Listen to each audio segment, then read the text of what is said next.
Hey, everybody. Welcome to the Sunday version of Kiki Loves Nigeria. How's everybody doing on a Sunday? I know it's different, but hey, I had an event yesterday. It was a it was a family event, okay? And I'm thinking I can still do my show, go to the family event, okay? But the event was supposed to start at 4. So I'm thinking, well, I'll go at 4, I'll be out of there by 7. I'll get dressed for the show, have everything set up, get back home, I'll be ready for the show. You guys, my family is on what we call Gambian time. Okay? Not colored people time. They're past that. They're on Gambian time. And you got to go to the Gambia to understand what Gambian time really is. Okay? So needless to say, the party didn't start till 8 o'clock when I was supposed to come home. So I was like, well, let me go ahead and just reschedule because, I haven't seen my family members in a while. So I said, I'm just going to take this time and spend some time with them. So I just want to apologize because I know some people, were waiting to see this broadcast yesterday. So I sincerely apologize, but I really needed to attend that event until it was over. And that's what I did. So, hey, thank you for coming Sunday. Thank you for waiting to watch on Sunday. So, let me take this time. I said I was going to introduce myself because I have new subscribers and new people who watch the show. And I want to take my time to always introduce myself to these people who do not know. And I want to welcome the people who are new and welcome back the people who are old. Welcome to Kiki Loves Nigeria, and I am the host of the show, Kiki. Okay? Where I am from the great state of Ohio. And what we are talking about today, we're going to ask a question and answer it. Did THC accuse the Gambian people of practicing colorism? That's what we're going to talk about today. Okay? So, why are we talking about this subject? We're talking about this subject because misinformation is a really big problem in the African American community. It is a huge problem, okay? If somebody sounds authoritative to us, if somebody sounds like they know what they're talking about, if somebody says they're educated, we'll just believe them and we'll believe everything they say. If somebody says they're religious and they put on the religious outfit and speaks the jargon, we'll believe it. We'll believe it. But that is a downfall to me of the African American community. We're too trusting. We're too trusting. And when we trust you, people tend to take advantage of us because they know we're too trusting. To me, from what I've studied, and this is from my professional opinion, okay, and my personal opinion, African Americans, that ethnic group, they really have a big heart. They have a big heart, okay? So that leads that ethnic group to be taken advantage of lots of times by lots of people. And that's what is so unbelievable because it seems like every person who comes in contact with that ethnic group only sees them as one thing, and that's an economic resource. Okay. So that's why we got to talk about this. We can't just let misinformation go on in our community. We can't let that happen. And part of stopping colorism is when you see it, identify it, and tell people how you stop it. Okay. So that's what I'm doing what I'm supposed to do. I'm supposed to let you people know what he is defining as colorism, what he is defining that the Gambian people are practicing is not colorism. He doesn't even know what colorism is. And I can tell you he doesn't know because you can tell by the examples that he used to define colorism. And he also does not understand Africa, West Africa. He doesn't understand the culture. The Happy Companion talks about experts that only talk about these issues in Africa. And I agree with him at that point. Only experts should talk about our issues, especially in public. Okay. And I'm asking him, where did he get his expertise from? Oh, he said he lived in Africa. So living in Africa, in the military, traveling in the military, staying in the military, and living in the Gambia makes you an expertise on social issues in Africa. It makes you an expert on economic issues in Africa. It makes you an expert on the history in Africa. This is what I'm saying, people. And some of our people are truly believing this. They're truly and it's not only our people who are believing this, it's other people who are watching him who are not even African American who believe this. He's the type, he thinks his opinion is a fact, and that's a danger in our community. You cannot state your opinion as fact. You have to state your opinion as an opinion. And how I know he doesn't state it as fact, because he never gives any fact. He gives his opinion. And remember, this is the man who told us all, told the whole world that he suffers from post-traumatic stress disorder, which is a mental illness. Now, this mentally ill man goes on to YouTube. He has 8,000 subscribers, so he can reach at least 8,000 people, which is a lot of people, and spread this misinformation. We can't let that occur. We can't let that occur. As African Americans, that's one thing about us. If you study us historically, you will see that is one thing we do. We hold each other accountable for your action, because you will not misrepresent us and you will not misinform us. Now, I want to know what degree, because I can tell he doesn't know Africa, because you know why? Because he says Africa. When you study Africa, you don't even study Africa as Africa. That's only an entry level. In the intro courses, do you do that? But when you become a historian on Africa, you choose a region and you choose a period in time. This man knows nothing about what he's talking about, but he presents it as facts, and that's a problem. And I am doing my duty as an educated African American woman to inform my people. And I didn't go to online university. I went to research institutions that make you prove everything you say. So that's how I was trained. I don't just get on YouTube and just spout my opinion as fact and lead people astray and paint other people as the worst thing you could be, and that is practicing colorism. So that's why we're talking about this, because he's misinforming our people. Now we can either sit back and we can let this myth and these lies go forward, even about the causes of Rwanda's genocide. He's so misinformed. He's so misinformed. And he put that out there as fact, that was because they were mad because one group was light-skinned and one group was dark-skinned. It's so much more to it than that. But how would he know? He thinks his opinion, the post-traumatic stress disorder, is telling him that his opinion as facts. And then he presents it to our community as facts. And then some of us believe it as facts. And then some of us want to come on my channel and troll me. Because this mentally ill man is misinformed and wants to present himself as an expert in our community when he knows nothing. You pick a region, sir.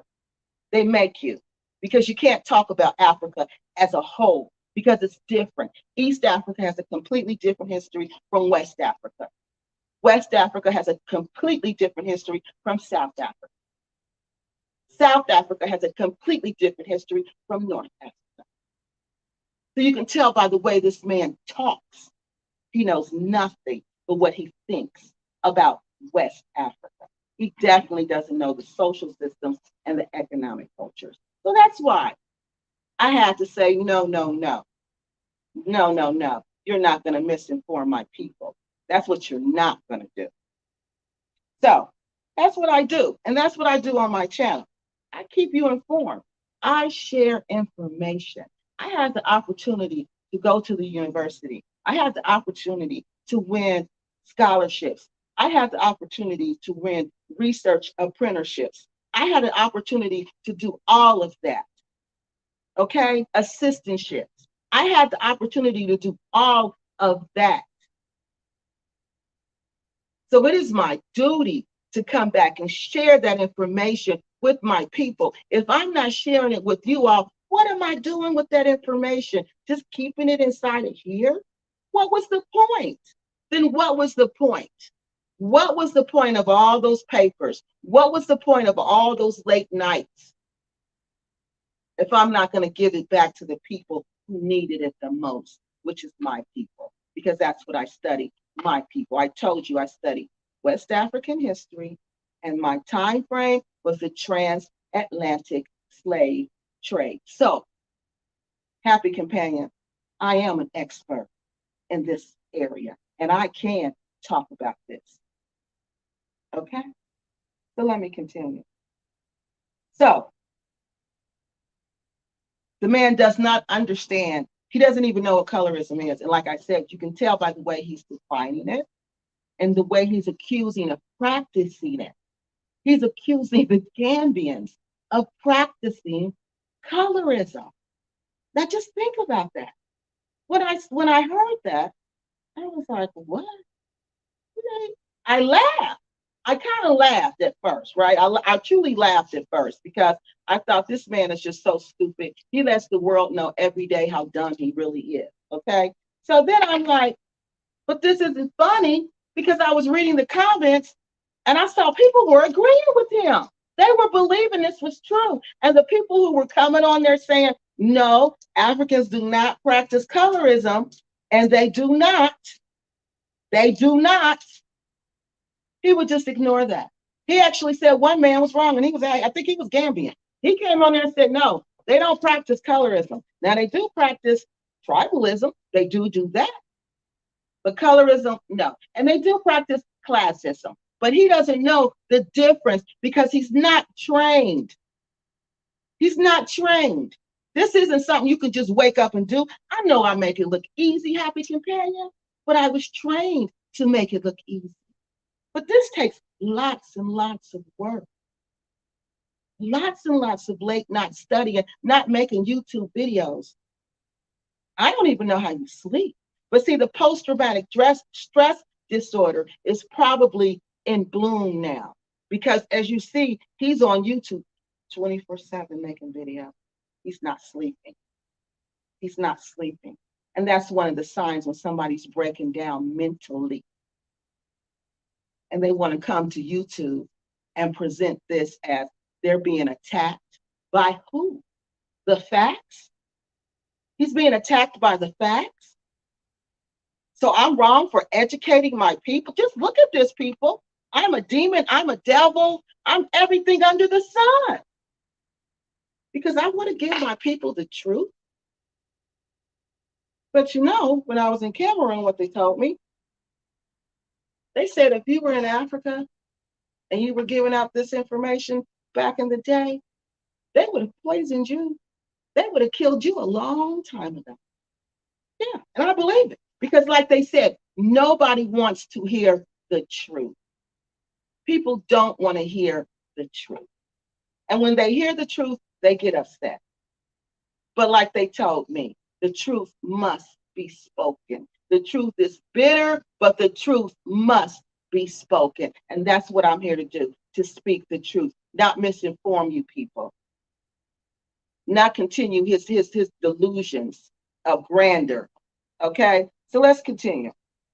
So again, we got to realize it's our responsibility to make sure our people stay informed, to make sure our people understand. That's what we do. That smoke, y'all, is my incense to keep peace in the air. So, again, the impetus for my show today. What made me say, I need to talk about this. Because as you see, I was not even talking about this little man. I was leaving this little man alone. I would look at his stuff and laugh, look at his little stuff and laugh. But then when you want to come on and present yourself as an expert again on things you obviously know nothing about, that's when I have to come on and say, hold up, wait a minute. So let's deal with the truth. So there were 2 videos that he made that he talked about his light skin privilege, and how this light skin privilege gives him privileges in Africa. Well, hey, we're gonna stop right here and we're gonna look at the comments. I'm sorry, y'all. Back here. All right, so let's look at the comments. Let me put where I stopped at. We stopped at the videos. We're gonna stop. We're gonna do question and answers. Oh, can't do that. Hold on, y'all. Okay, Robin says, hello, everyone. Hey, Robin, how you doing? And this person is, what? Do that, my sister. Let us give your support. I don't know what that says. I really want to know how to process the American visa when you are in the Gambia. Okay, I don't understand. So you want to know, so you're in the Gambia and you want to know how to get a visa to the United States? Are you a Gambian or are you American? Okay, let me know. And I think I'm going to do a show about that because a lot of people have questions about immigration. So I think one day I'm going to do a show and let you guys just ask all the questions you want to. So Objective 1 says, I've noticed that he has a tendency towards attacking the Fulani based on Fulanis in Nigeria. Hold on, I don't have my glasses, y'all. Hold on. And they in the other room and Beautiful ain't here. So hold on. I gotta make this big. I've noticed that he has a tendency towards attacking the Fulani. Okay. Well, you know why? You got to remember everything he sneak disses me every chance he gets. Okay. And everybody who knows me knows, watch my show, know that my ancestors are Fulani. Okay. Everybody knows I talk about the Fulani all the time. So that's another way to kind of sneak diss me. But see, when he sneak dissing my Fulani ancestors, it's all bad for him. Okay. So that's what that's all about. That's what that's all about. That's why he's always talking about them like that. Because why all the ethnic groups, why would you pick the one that I belong to? Why would you do that? Because you think that's going to hurt my feelings? But I know who my people are, so you can't insult me or my people because I know the true history of my people. So that's why he does it. A tendency towards attacking the Fulani based on Fulanis in Nigeria. Fulaus in Senegal and Gambia fought, they sure did, against slavery and banned traffickers from marching. But he doesn't know because he doesn't know history. That's what caused the fraction inside the Fulani because some of them wanted to do it and the other one said, no, we are not doing this. We will not participate in this. And that's what caused the war in our own group. That's what happened. But he doesn't know that because he doesn't read. He just goes by what he thinks. You're absolutely right. We did fight against it. A lot of groups fought against it. Yes, we did. He doesn't know. You got to read to know those things. You got to research to know those things. You got to open your mind to know those things. His mind is very closed. He doesn't know any of those. Kiki, are you saying colorism doesn't exist in the Gambia? No, I'm going to get to that. But what I'm saying is where he's saying colorism exists, it doesn't exist there. Okay, it exists, but it exists in different aspects. It's a social aspect of colorism, okay, that exists there. It exists in Africa. Here, it exists here. It exists here. Anybody who was colonized by Europeans, if you don't not learn to develop and know yourself, you will believe what has been taught to you. And you'll believe what they say is beautiful. You'll start believing what they view as beauty. That's your sense of beauty. And that's where you tend to see it in Africa. That's where you tend to see it in African Americans. But African Americans are even worse because you see it in our leaders. We pick our leaders on on the color of their skin. Look through history. Look through history and look at them. Yes, African Americans, really bad. But no, I'm not saying the Gambia, it doesn't exist, but it doesn't exist in the economically. What privilege are you having? Because remember, for colorism, there's a privilege. You're getting something. What are you getting? In Africa, when you go to them economically, when you're light skinned, but he's not even light skinned. But what are you getting? You know what you're going to get? You're going to get charged more. You're going to always get the higher price. Some people are even going to ignore you because, believe it or not, there are Africans there who do not like people who are non-African. And that's the reality of this situation.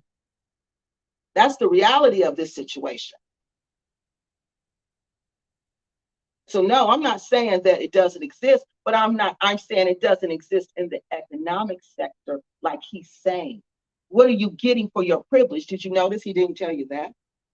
What did he say? He got stopped for the cab faster, the tuk-tuk. They call KKs in Nigeria. Is that what he's talking about? That's what he said. But how much did he charge you? How much did he charge you? He didn't tell us that, did he? So where's the privilege? See, these things can be done. These are theories, and theories can be broken down to mathematical equations, okay? Colorism has plus privilege, okay? No, skin color plus privilege equals colorism. So you saying he got the skin, he's saying skin color, but he's not saying the privilege. So how can you even call that colorism when where's the privilege? You see what I'm saying? I was under the impression that it exists in every corner of the earth, every society, race, and culture. Well, colorism, wherever there's colonization, wherever you've been ruled by someone outside of yourself and who can separate you by light skin and dark skin and white and black, that's where you're going to find it. And when they take that, but see, it's going to, just think, it's the actions, it's what you get, it's the privilege of that. That's why people are upset about it, because it comes with a privilege. What is the privilege of that? You have access to economic opportunity. The light-skinned women who do that to their skin, they know more men, just like the men here, if y'all keep it real, y'all know they like, well, I don't know now, I don't know now for sure, but I know they used to like light-skinned women. So the darker you were, the more you got passed over.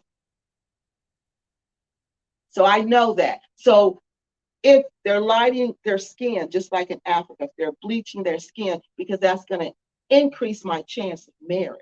Now, marriage isn't about love. You got to remember that. In Africa, marriage is about what? Economic opportunity.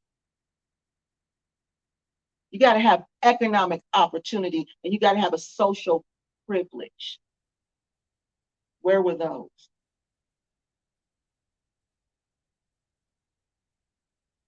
So let me go back. Okay.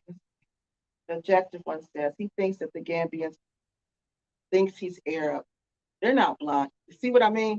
An insult. See, that's why I have to say something, objective one, because it's so rude to me to insult Africans. You're on their, you're in their country. You're in the Gambians' country. You're sitting on their couch, and you've been sitting there for over a year. Well, I don't know how many years now you've been sitting on their couch. And then you're going to say that these people are so stupid, they're so blind, that they think you're Arab. They think you're Arab. Let me tell you something. They can tell you're Arab by you're not Arab by your money. You don't have Arab money, okay? So that myth that you're telling that they think you're Arab, That's a lie, because you don't spend, you don't have Arab money. Arabs got money. They got money. I just seen a video. This young man and his brother went to the Gambia. They were Arabs. My mind was blown. Check the video out, y'all. It's in my community page. My mind was blown because these two young men, they were young. They were like my son's age. They were young. They went to the Gambia during Ramadan. I think his name is Yahya Bashir Blogs. Yahya, Yahya Bashir Blogs. Okay? These two young Arab men went to the Gambia during Ramadan just to bless people. Just to bless people. They went to this school in Sifo. Y'all. They bought food for a month. They had a pickup truck.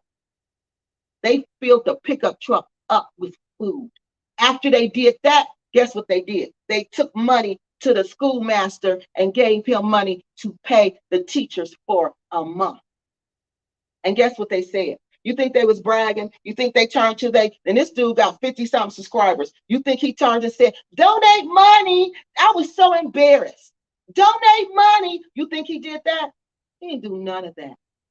He went to I'm going to call it the currency exchange. He went to the currency exchange.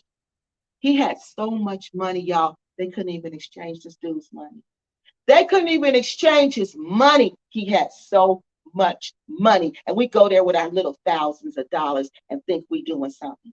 This dude exchanged his money and shut the whole currency exchange down because he took all the money. He took all the money. Now, happy companion. People think you Arab, you ain't got Arab money. You ain't got Arab money, okay? Google Arab money, okay? Arab's money is long and strong, okay? You don't have money like that, dude. These two young men went to the restaurant to celebrate their driver because they was leaving the Gambia after they did all this stuff. After they did all this stuff, they was leaving, right? They went to the this restaurant, #1 restaurant in the Gambia, some Indian restaurant. They bought out the whole restaurant, the entire restaurant. And it was just them three in there celebrating this young man, their driver. And we over there talking about the Arabs and the Lebanese. They might have been Lebanese. They might have been I think they was Arab though. They might have been, I don't know what they was. They was one or the other. The Arabs, the Lebanese, they over here buying up everything. They over there yeah, they are. Because they got money like that. They got money like that. But they looking out for them people too, because I saw that. I saw that myself. And he wasn't turning to the camera saying, look what I'm doing. Because after he was done, guess what he said? He looked at the camera and said, that was nothing. I did nothing for those people. I just fed them for a month. He bought 2 goats, took it there. And you compare yourself to these people. Dude, you wish you was Arab. You wish you had money like them. You wish you were like them. They don't brag about what they do. He wasn't bragging and he wasn't begging. But what we do, we brag about that little money. We get 1-2 bags of rice. 1-2 bags of rice, and we think we done something. 1 bottle of oil, and break the rice down in little bitty 3-pound bags and pass it out. And we done something. We doing something. We embarrassing ourselves. That's why people think we're broke. That's why they think we're broke. This is embarrassing. This is embarrassing. And you comparing yourself to them, you wish you were them. You wish you were them. Everybody knows you're not Arab, honey. Everybody knows that. Yeah, they're not blind, and neither are we. We're not blind. And we know you practice colorism. He practiced colorism. That's how you know. It's in him. Because look what he wants to be. Look what he wants to be. Economically and socially powerful. Who is he aligning himself with? The white man who is viewed as economically and socially powerful. The Arab man who we know got dollars for days, got Dalasi for days, got euros for days. Everybody know the Arabs got money.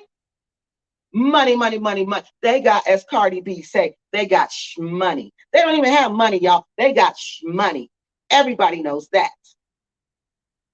The Arabs are powerful and strong with money. And they stick together. They stick together. They call a spade a spade.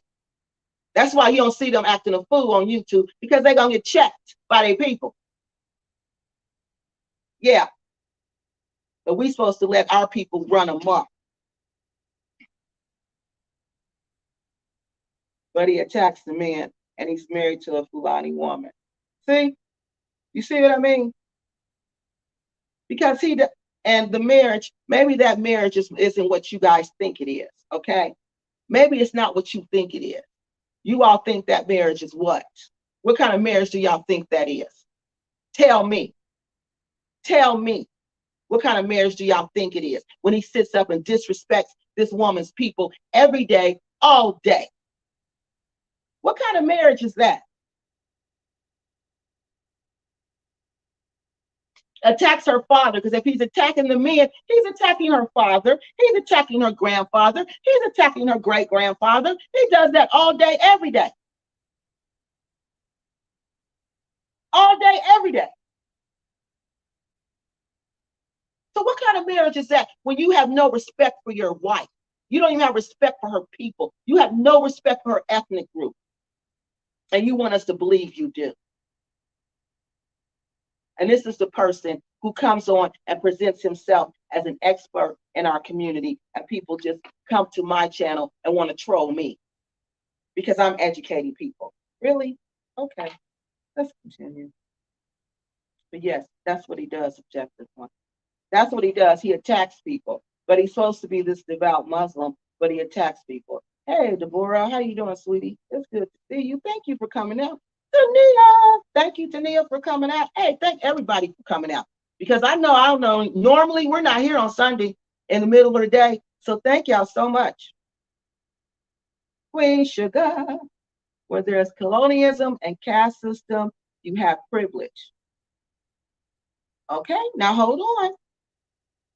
Colorism and caste systems are two different things. No, honey. You can be the poorest of the poor and be light-skinned and be promoted to the queen in West Africa back in the day. But if you're born a slave in a caste society, that's what you're going to stay to the day you die, girlfriend. They don't care what color you are. That's your caste. That's where you belong. That's where you stay. See, that's what we were in before the Europeans came to I'm sorry, beautiful just came over to me out. That's what we were in. That's what West Africa. What you were born into a caste system. Exactly. You were born either into, like I told you, I was born into the warrior class, the royal warrior class. Okay? The royal warrior class. You're born into that. You can't buy your way into that. You're born into that. Women can marry their way into that, but the men cannot. Okay? Because women marry the men, and the woman goes and she becomes a part of whatever class, clan that person is. Okay? But it's usually the same. If you're a warrior class, then your husband usually comes from a warrior class. Okay? They don't mix like that. Colorism, you can mix it up because that's what causes the unfairness of it. It can be mixed up. It's by the color of your skin. Caste is not like that. Caste is where you're born. But see, when the Europeans came, they tossed that up. They said, no more of this. We're going to institute colorism. So it wasn't like the leaders, your family is a leader, then you're the leaders. You're the leaders, and your sons will be leaders, and your great-grandsons will be leaders, okay? You're the teachers in the system. So you're a teacher, your grandfather was a teacher, your great-grandfather was a teacher, all of that, okay? So no, that's not the same. The greater opportunity to access to more money. Yeah, but that's not the same. You can't compare those two. They're not the same. They're not the same. Exactly. One is based on privilege and one is based on birth. Okay, yeah, but in Senegal, it was the Wolof who were loyal to the French. Thank you. Mhm. But there was one of their leaders, the one who got his arm cut off. I can't remember his name, but he led up. He was from Jollof. I think that was his ethnic group. He was Jollof, and he thought he was from, oh, I can't think of the name, Chaz. I think Chaz is where he was from, and he fought against them. He fought against the French, and the French finally caught him and they exiled him. But the Wolof, the majority, yes, they were. But it's still inside the Wolof. Again, there were fractions who said, no, we're not doing this. We are not doing this. And those groups, again, they would turn on them. They were inward fighting, and they would side with the French. They would gang up on us, and then that was it. They got him up out of there. I cannot remember his name right now. They're dark, exactly, and they're dark. That's what I'm saying. That's what I'm saying. You can't, that doesn't work. It doesn't work for Africa. It doesn't work. So they're going to use some other feature to make this group in charge. Whoever they wanted to be in charge during colonialism, who they knew would do their bidding, that's who they made in charge. That's who became their friend. They wasn't looking and saying, he's light skinned, he's dark skinned. I don't think, no. It was, can I get this group to help? Can I get that group to help? If they was light skinned, fine. If they weren't, that's fine too. He doesn't know that because he doesn't read. Among the Muslims, there are a lot of light-skinned Pulaus who are mixed with Mauritanian and descended from the Prophet. Well, that's why he says, people think, no, that might be somebody else. I can't remember if he said he's from Mauritania or not. But if you notice, he's from everywhere in Africa. He's from everywhere. And people like that who are from everywhere, guess what? That means they are from nowhere. That's what that means. When you're from everywhere, that means you're from nowhere. A lot of those families are connected in the religious leadership. They just happen to, exactly. They just happen to be light-skinned because DNA, assortment in your DNA pattern. That's why he thinks that Africans look at your skin color to determine what groups you belong to. No, they don't. They look at your bone structure in your face. That's what they look at. They look at your bone structure. That doesn't change. That changes. If that changes, it takes forever for that to change. But they look at your bone structure, not your skin color, because they know where there was colonialism, they know there has to be mixed babies in the mix. All right. So you're going to have light-skinned people. Africans are just, I don't know why people think Africans are all dark-skinned, but that's how you know he suffers from colorism, because he believes this lie, okay? Because Africans are not just black. They're not just all dark-skinned. Africans come in different colors, just like African Americans, in all different colors, just like African Americans. Right. All different colors. So to think that they are all dark-skinned lets you know how prejudiced he is against dark-skinned people. He does not like dark skin. He doesn't like it at all. He doesn't look Arab, nor is he light-skinned. He should really stop playing with this, with this colorism narrative he's placing on himself. He alone wants to be seen as he wants to be seen as another race. He really, truly wants to be seen as another race. And you're absolutely right, Tania. That is absolutely it. And he wants to be seen as the race with privilege. That's how you know this man is one of those people who suffers and believes that life is happening to him instead of he is happening to life. Okay? He blames everything on everybody else. He suffers from this victim syndrome. But he tells you he has post-traumatic stress disorder. You know this man is ill. You know he's ill. You know he's mentally ill. But still people want to believe everything this man says. He's so mentally ill, he doesn't even want to be black. He does not like being black. He does not. And he has a problem with men in general. Men in general. But remember, he was pretending to be a woman on my channel for months. Remember? He was emailing me pretending to be a woman for I don't know how many months. And this is the pious Muslim who's talking about he's under attack. Because whenever you want to tell the truth, you're attacking him.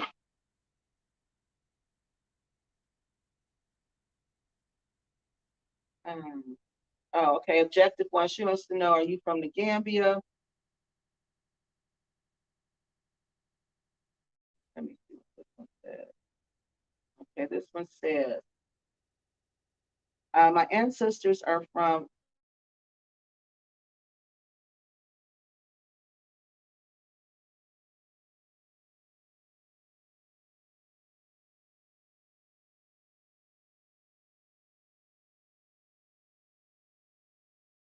it's like Senegal is mainly desert, but Casamance is like the green part, where they can grow stuff.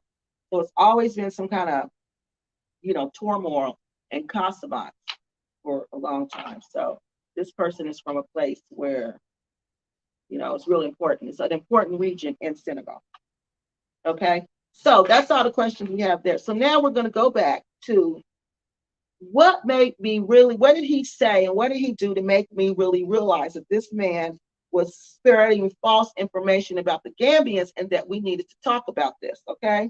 And it was when he talked about his light skin privileges, but he never told us what the privileges were. He talked about how people thought he was Arab. He talked about how people thought he was white. He talked about how people said he never worked. But he never talked about what was the privilege. Was the privilege that the KK stopped scoring? The KK is like the tuk-tuk in the Gambia. Is that the privilege that it stopped for you? But I'm sure it stopped for you because they knew they could charge you more and get more money from you. So is that the economic privilege? Because I'm still waiting for the economic privilege because colorism comes with economic privileges. If you go to the court of law and say this is a case of colorism, if they're going to do this math problem like I just did, and they're going to say, where does it equal privilege? Where? Because he stopped, but how much did he charge you when he stopped? Did you pay what the regular people pay, or were you overcharged? He didn't tell us that. Do you get discounts when you go to buy your merchandise? When you go to purchase services and goods, do you get discounts? Do people pay you more for everything? Your tourism company, do you get paid more because you're light skinned? Because that's what colorism does. It gives you a privilege. I want to know, where is the privilege? You just throw these terms around because you heard it. And you think you're light skinned because you want to be something other than what you are. And these people follow this man who's mentally ill, who's insecure, who wants to be something other than what he is. Beautiful. Who wants to be something other than what he is. I'm sorry, y'all, my battery was coming out. Who wants to be something other than what he is. And you all get mad at me. I thought my cord was coming out. Just stay close because I might need you. Not right now. Just listen for me. Who wants to be more than what he is? Does not take pride in being Black, does not take pride in loving Black people. He can't stand his own women in his ethnic group. He cannot stand us. He cannot stand us. And you want to tell me a man, a Muslim man, who cannot stand the women in his own ethnic group? This is a leader? This is a pious Muslim? Are y'all joking? And you come on my channel to troll me? Are you serious? You can't be. You can't be. You people can't be. So after this, let's keep going. Then he wants to call himself and say, he said he often gets confused with being Arab or white. Okay, but again, I can tell he does not understand colorism. He doesn't understand how it works. He doesn't even understand what it is. He doesn't understand what light skin privilege is because he's never experienced it, because guess what? He's not light skinned. Because if he was light skinned, he would know what light skin privilege was, because you experience it. You know what it is. You know what it is. If you grew up around it, you see it. That's why he's seen it. He's seen it. And he wish it was him, so he can go to the Gambia and he can spin this lie and say it's happening to him when it's really classism is what is happening to him, but he doesn't know the difference. because he's an expert in nothing but gossip, backbiting, and rumors, just like I told you all. Okay, so this is what we're going to talk about. So this is the evidence. So in this video, this live video, the one that he just did last night, he says 18 minutes and 22 seconds into the video, he says when he's in northern Nigeria. Now remember, I've been to Nigeria 6, 7 times. I can't even remember how many times I've been in Nigeria. Not only was I in Lagos, I traveled to some of the same states that he did. Okay? Hold on, y'all. So we've been on the same streets in Nigeria. All right. So he says he's in Nigeria, and he says his cousin tells him because of his hands, they call him a white person. No, his skin complexion. No, because of his skin complexion, he doesn't work. Okay, because he's light skinned, he doesn't work. He has lots of money, and people just give him money. Okay, now to me, that definition sounds more like somebody from the West. How Africans, and this isn't all Africans, this is some Africans, some West Africans view African Americans as having access to lots of money, not working hard for that money, and that money is just thrown at us. Okay? So that what I just described to you, that is not colorism. That is classism. Because what did I just tell you? I said African American. I didn't say light skin. All right. I said African Americans are viewed like this by some Africans. All right. That's what I said, not light skin. So let me tell you about my own personal experience with this. He says people call him Tuba. Okay. Tuba means white man. Anywhere in West Africa that you go to and you are African American, you're going to be called white man. I was called white man in Nigeria. I was called white man in Cameroon. I have not been called white man in Gambia, but to say I don't think that will ever happen to me is a lie. It probably will. Tuba will probably happen to me also. Because you know why? Because I speak the language of the Tuba. I speak the language. This is why you are called white man, sir. This is why you are called Tuba, sir. It is not the color of your skin. It is your language. You speak the language of the white man. That's what that means. So let me tell you what my experience with how they figure out your class. Okay. So when I was in Cameroon, remember I went to Cameroon, that was my first trip to Africa. So I would like to help with the chores around the house. Whatever they were doing, I wanted to do it also. All right. Now you can see I am not light skinned, not by far. Okay. So I'm at the I'm helping, cut corn. They cut corn actually off the cob. So we're cutting it off the cob. And I accidentally cut my thumb, actually nicked it with this knife. So they took the knife from me. They took the knife, they took the corn from me. And when she took it, she felt my hands. She did like this to my hands. And she said, "Oh, you don't work in America. You've never worked a day in your life in America." And I said, "Why do you say that?" She said, "Because I can tell by your hands. Feel how soft your hands are. And look at my hands. My hands have calluses. My hands are all messed up. Look how soft your hands are. You don't do any hard work in America." Now, that's basically the same thing they said to him. So was that about classism? Or was that about the color of my skin? He doesn't know because he doesn't take the time to study Africa. He just wants to present his information as fact. Okay? So that's one of my experiences. And then we're going to stop and I'm going to take your questions here because then I want to talk about what really got me really stirred up. Okay? It's when he tried to say the Hutu and the Tutsi genocide was based on skin color, was the result of colorism. Okay? The colorism They were mad at the Hutus were mad at the Tutsis because they were light skinned, or the other way around. But either way, they were fighting each other because one was light skinned. That's what he said, when it was so much more than that.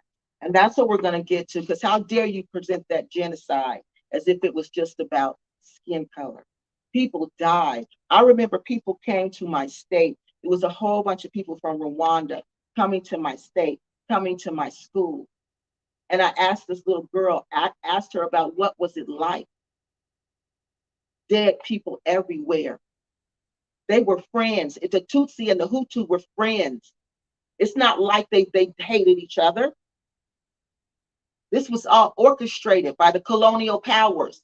But he doesn't see that because he doesn't know history. He doesn't know the history of West Africa. So we're going to talk about that next. I'm going to take these questions, because if I don't break it up like this, we won't get to all the questions. Okay? So that's what we're going to talk about next.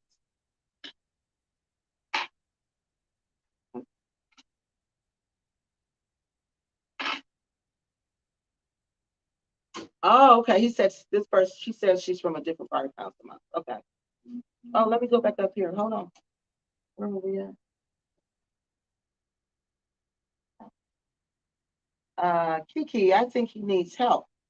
He has been doing and saying questionable things. Yesterday he was, I know, and dancing. Did you see that? And sensitive lyrics with some sensitive lyrics to the government.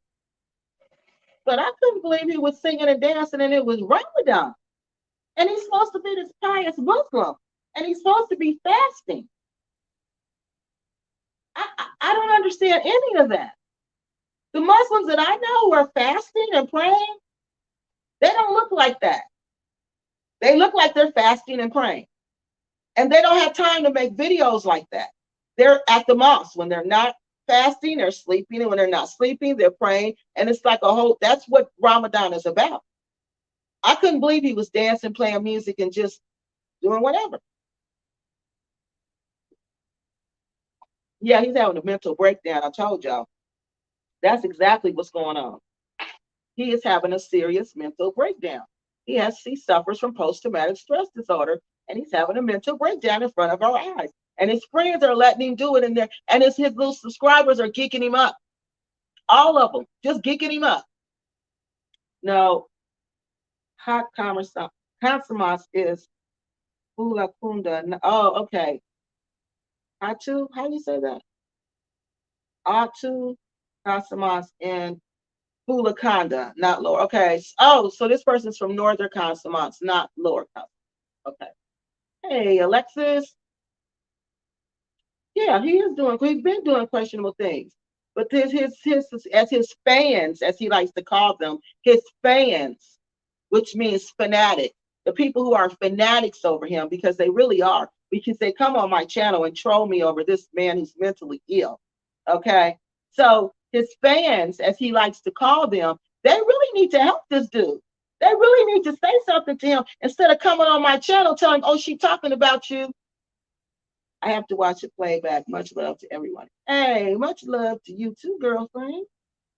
Yeah. But they're not. They're going to watch him self-destruct. Good definition of two, Bob. Well, thank you. Thank you very much. Light skin in the Gambia will get you started at and get you. Thank you. She said light skin in the Gambia will get you stared at and overcharged. Now, is that a privilege? Last time I checked, that was not a privilege. That was not a privilege. Yeah, because that's what I got in Nigeria. Oh, stared at and overcharged, and I'm not even light skinned. Everywhere I went, I got stared at and overcharged. And it wasn't because I was light skinned, but they knew I was from a different class. Okay, I was from a different class, and I was from a different ethnic group, and they were trying to figure it out because they knew I did not dress like them. That was the giveaway. Your clothes, number one. They're gonna know. Oh no, that person ain't from here. Look at them clothes. Look at them clothes. They're not going to look at your face and try to figure out if you're African. And Lagos, yeah, they probably thought, yeah, she looks African, but something about her is not quite African. So yeah, I got stared at and overcharged for everything. And it wasn't because I was light-skinned, it was because I was from the ethnic group African American. But in Tania's case, it could be either or. But either way, it ain't a good one. It ain't a good one. There's no privileges. None given because of immigrant skin tone. None. None. None. So what privilege? He couldn't tell us. He couldn't tell us. But he didn't tell you you're going to get stared at and overcharged. Yeah, you're going to get stared at and you're going to get overcharged. But he didn't tell us that, remember? Kiki, what's the root causes of hate for THC?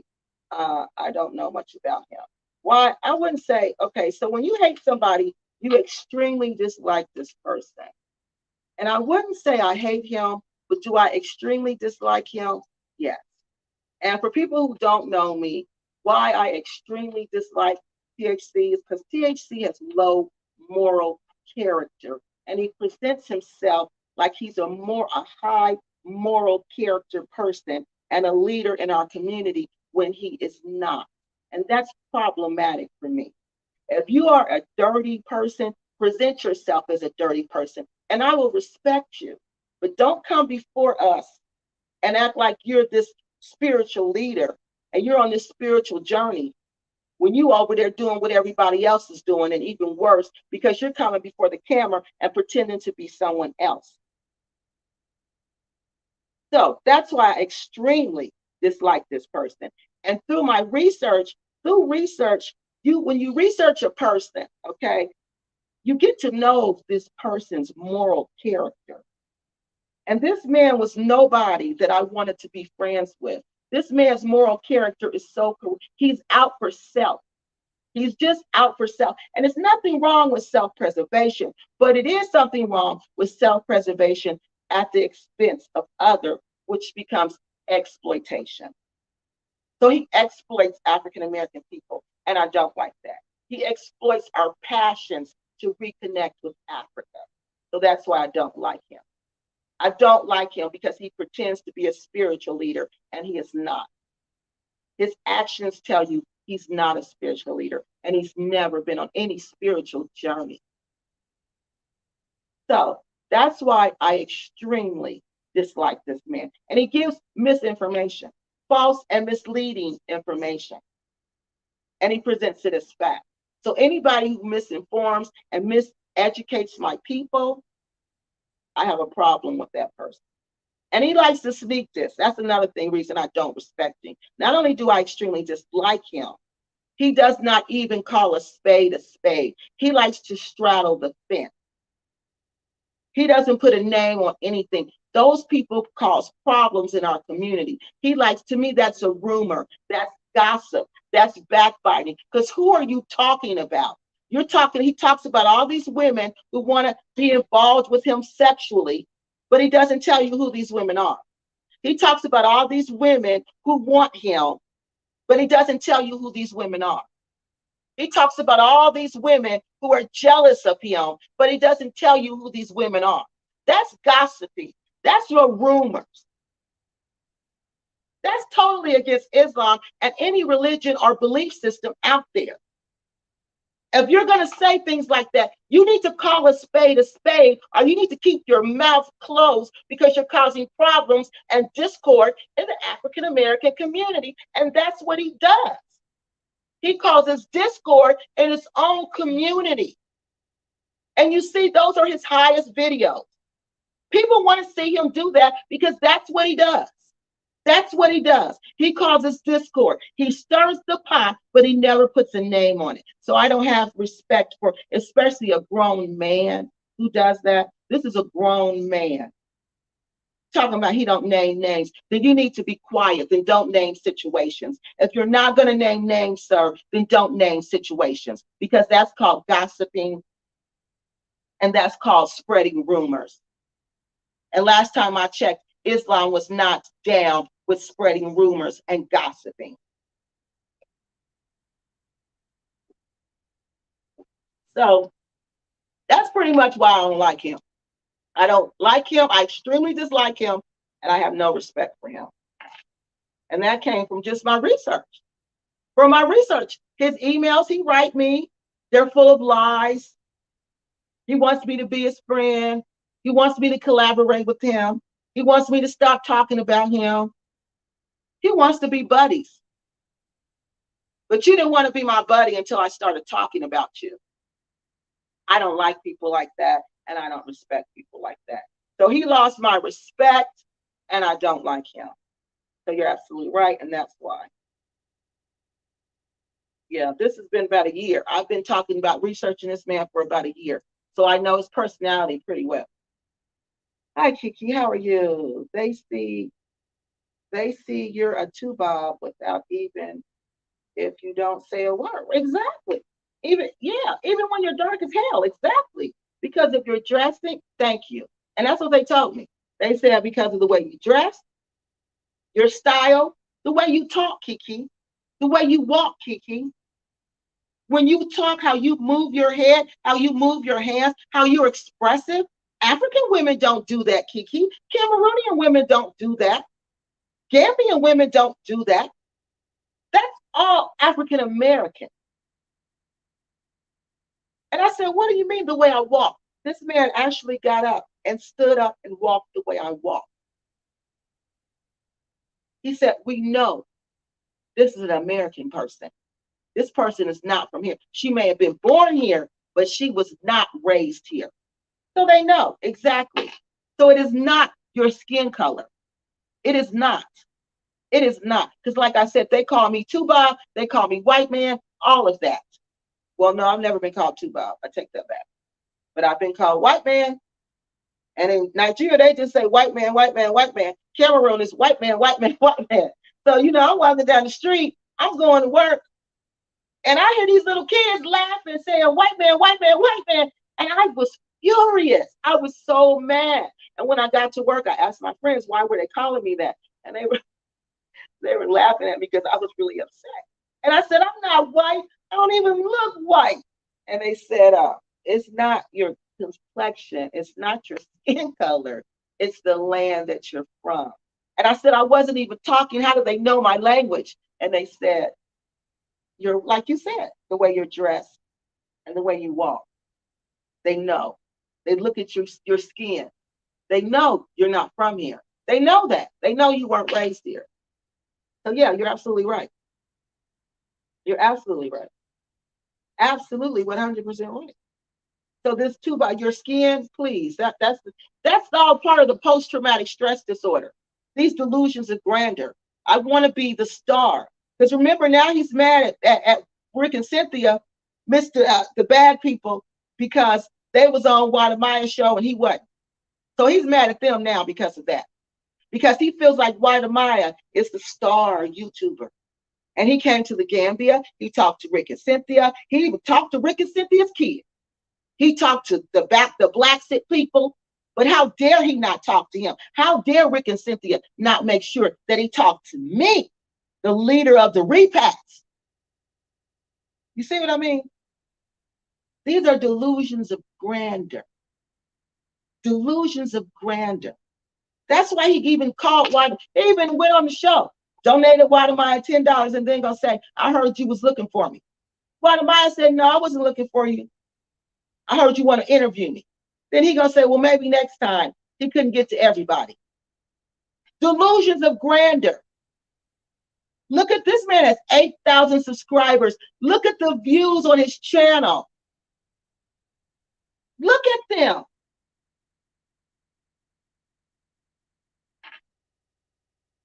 This is just ridiculous. People, at some point, we gotta think. At some point, we gotta stop looking like stupos. Because that's what we're looking like now. We follow, well, I'm not, but you people, you 8,000 people over there riding for a mentally ill dude who's mentally ill, who can't stand himself, can't stand black women, can't stand black men, can't stand nobody. Can't stand nobody. He can't even stand himself. That's why he want to be everything outside of himself, because he's mentally ill. He told you that. But I'm supposed to let this mentally ill person present my people as ignorant and dumb? The worst thing you could do to us is practice colorism. That's the worst thing you could do to us. One of the worst things. And I'm supposed to let this man with 8,000 subscribers go on YouTube and present this as facts about us and my people. I'm not doing that, people. Y'all got me messed up if y'all think I am. His video yesterday, yes, listen to this. His video yesterday afternoon was aggressive and decisive. Yes. Now tell me, what Muslim man who is a pious Muslim, Islam does not promote aggression. It does not promote division. And it does not promote mess. You got to remember, it's Ramadan, the holiest month in Islam. You're supposed to be purifying yourself. You're supposed to be becoming a better person than you were yesterday. It's about becoming better. But this is what you do during this month where you say, you pretend like, I'm not going to say that because I don't know. I'll take that back. God forgive me. You say during this holy month, you're promoting aggression. This is what you want to put out. You want to put this out. This is your intent. Because what you do during this month, that's your intentions. That's what you want for your life. And this is what he wants for his life. My intentions is to educate my people. My intentions is to strike down every word that makes my people look stupid and ignorant to the best of my ability. That's my intention, to use my education to educate my people who are so misinformed and so ill-educated, so miseducated. As Carter G. Woodson says, miseducated.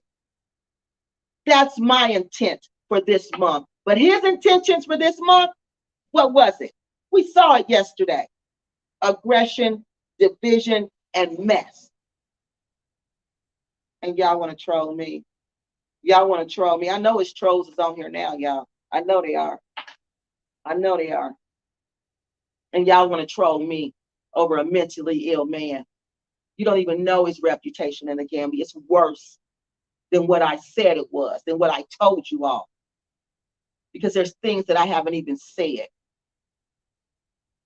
That you want to troll me. But if you keep it up tonight, this afternoon, you might make me say it. If you come on here trolling, you might make me say it. You might make me share.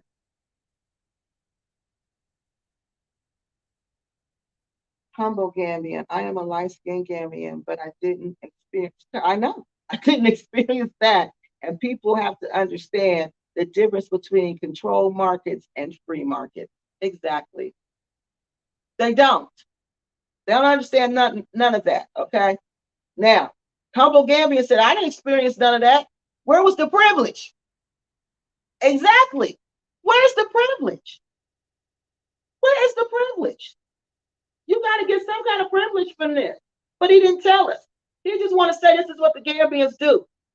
Pretty much the West Africans. He said they do it in Nigeria too.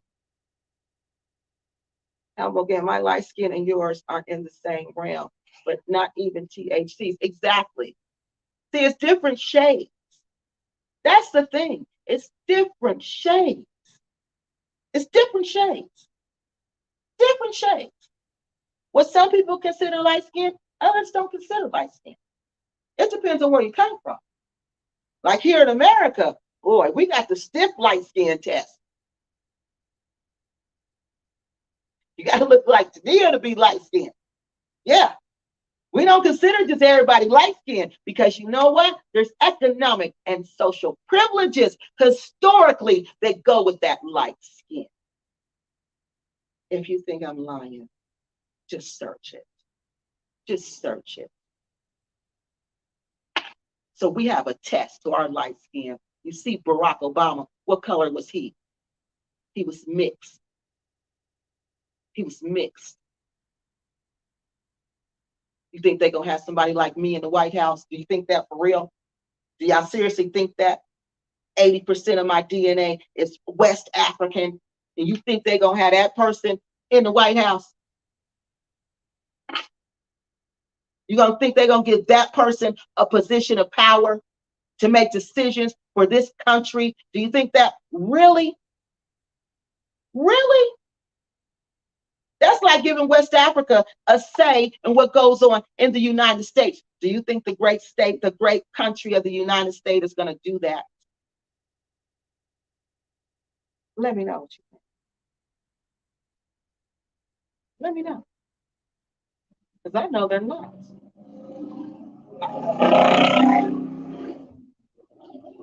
THC feels everyone is, yes, jealous and envious. So that's the paranoia that goes along with it. He's paranoid.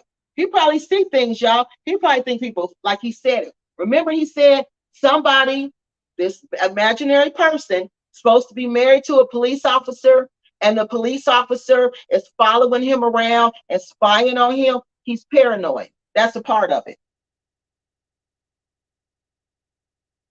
Because please tell me, who talk about him, what woman talk about him who's married to a police officer? Because this show ain't me. I don't know who he talking about. And all this info he got on somebody, I don't know who he talk about because it's not me. So don't believe the lies he's telling y'all. He hyping y'all for no reason. None. I told y'all who the stalker was. I told y'all about all of that. Ain't nothing. I'm a public servant for real. For real. I go through background checks regularly. I have to have high moral character. High moral character, okay? No. I'm not like them. Like Malcolm X says, you are not dealing with that type of Negro, sir. I am not that type of Negro. I don't dirty up my name. I wasn't raised like that. I told you my family were warriors from the royal class. And one thing that, and anybody who know warriors from the royal class, them people are all about respect, and people speak highly of them. Highly of them. You do not hear people scandalizing their name because we carry ourselves in a certain way, because we were trained to do that. We were trained to do that. THC, yeah, he feels everybody, but what for? He says we're jealous of him because the women are jealous because they want to sleep with him. Again, paranoia.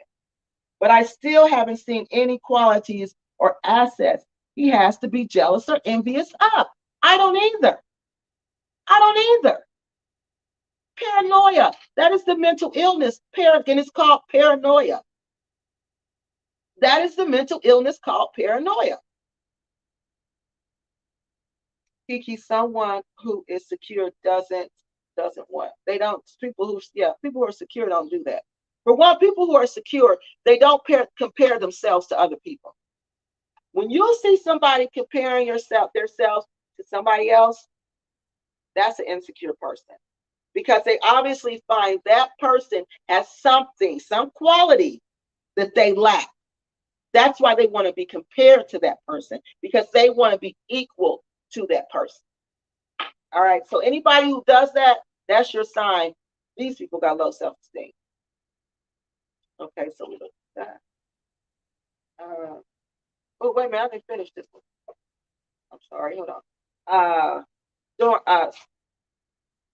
Biddies were antagonistic, sadly, during the last few days of Ramadan, which is the holiest time of year. That's what I'm telling you guys. That's how you know this man is not right. The last days of Ramadan are the holiest days. And you're supposed to spend time praying, fasting at the mosque, praying, fasting at the mosque. This is what you're doing. This man wasn't doing that. We was doing exactly what Tania said. He was being aggressive and he was antagonizing the people. That's what he was doing. That's what he was doing. And he wants people to believe he's a pious Muslim, and people truly believe this. They truly believe it. He did 2 live videos yesterday, and the Ramadan ends in the Gambia tomorrow. 2 live videos yesterday. He didn't even stop for that Ramadan was over. He didn't even stop to observe what's going on around him, because he's not a pious Muslim. He's not. And anybody who says he is, I don't know what's wrong with them, and that's their problem, frankly, not mine. Which is, yes, during the holiest time, this is what he's promoting. And he's on there talking about sex. Sex that other women who are not even his wife want to have sex with him. This is what this pious Muslim is talking about during the holiest days of Ramadan. And his people want to come on here and troll me.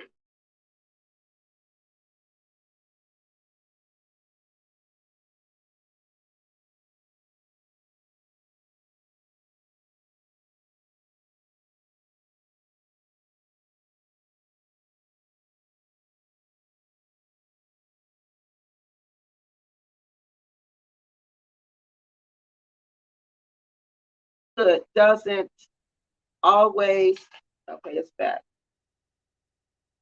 Kiki, someone who is secure and really good doesn't always expose or care how people like or think about him or her, and especially not constantly exposing what a good guy he is. Exactly. That's how you know, because secure people, I don't really care what you think about me. What you think about me, that's your business, not mine. Not mine. Not mine. I could care less. And you guys know I could care less. These are about philosophical differences. So when you come on and try to attack me personally, that's ridiculous. That's ridiculous. You people don't even know me. You don't even know me. But you're doing this for somebody who was clearly insecure. Clearly insecure. Because this is what he does constantly. Constantly. He's going to make another video today. He's going to go live again today and do the same thing. Watch. Talk about how he going to expose them. If you're going to expose people, then do it. Don't be a gossiper. Don't be a backbiter. Quit acting like a little girl in 7th grade. Quit acting like my niece and her friends. I got this information. I'm going to expose this person. I'm going to expose that person. But you never expose nobody. Because you don't have no information to expose nobody. Vicky, are you an American version of the unapologetic Negro fan? Well, maybe so. Maybe so. Because I can say let me see. How can I say this? I think I was inspired by the unapologetic Negro fan. Yes, I would say that. I think he, when I saw what he was doing, and I wanted to make mine a little different, though. I wanted to concentrate on my people, because he does like everybody, you know.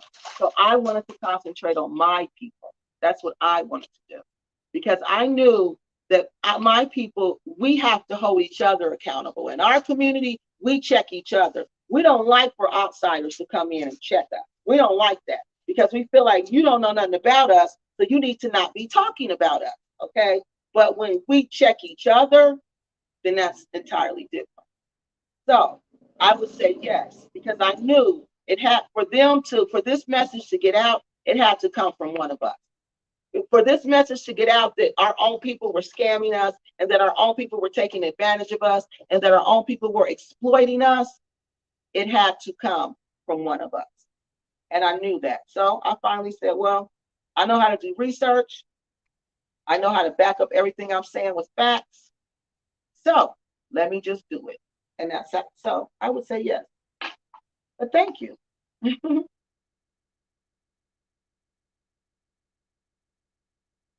So Wadamaya is a good person. I don't know Wadamaya. I learned one thing from these repasts. Before I say they're a good person, I got to do some research on them. Because boy, oh boy, these people got all kind of skeletons in their closets. All kind. Visionary of Love, THC has shown his insecurities, for 3 years on YouTube. He's been on YouTube, but he continues to lie, telling his viewers what a great religious guy he is. And you know that he does. That's exactly what he does. That's what I really do not like about him, because he leads people astray. This is what we see in our community all the time.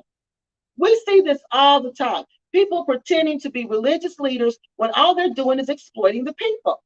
I remember when I was in school, when I was at the university, and I was studying religion. That was my minor in undergrad. And I remember saying, you know what? I'm going to write a book when I get out of school, and I'm going to entitle this book, Pimping the People. Because that's all the religion was doing to us. It was pimping the people. And that's exactly what he's doing, pimping the people. That's all. That's all he's been doing. to us, is pimping us for 3 years. 3 years. People have been going for this and falling for this. And nobody said anything because, oh, he was this religious person. He was this pious Muslim. But if he was a pious Muslim, I'm telling you, he would not be on YouTube. And if he was on YouTube, he would only be on here reading surahs.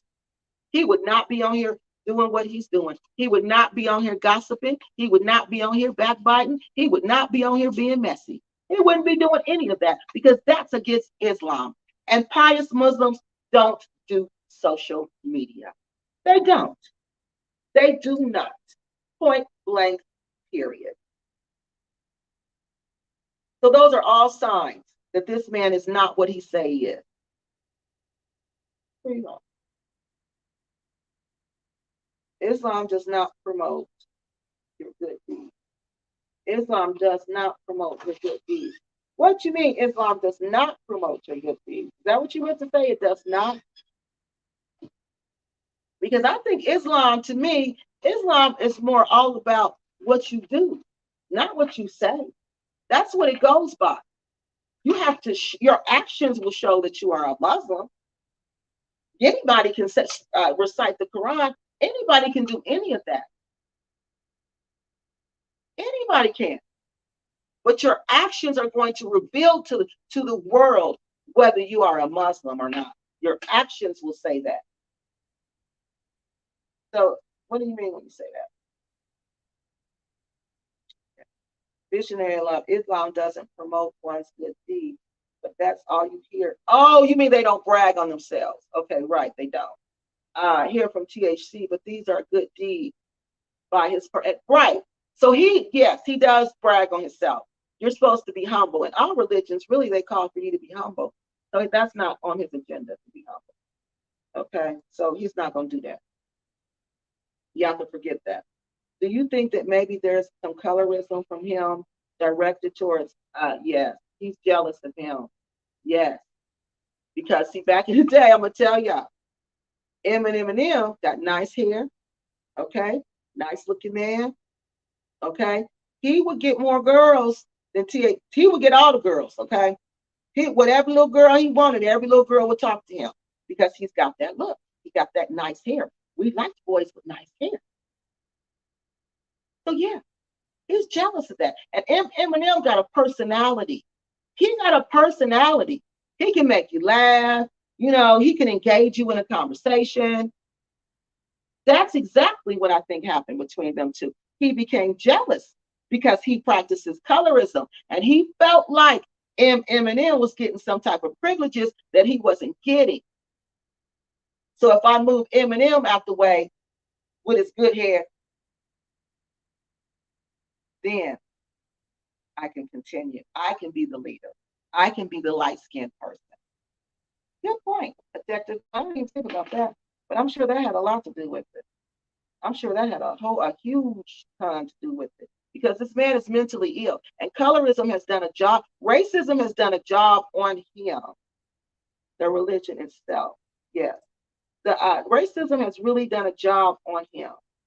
Today is the last day of Ramadan in the Gambia. They'll celebrate tomorrow. Yes, they celebrate tomorrow.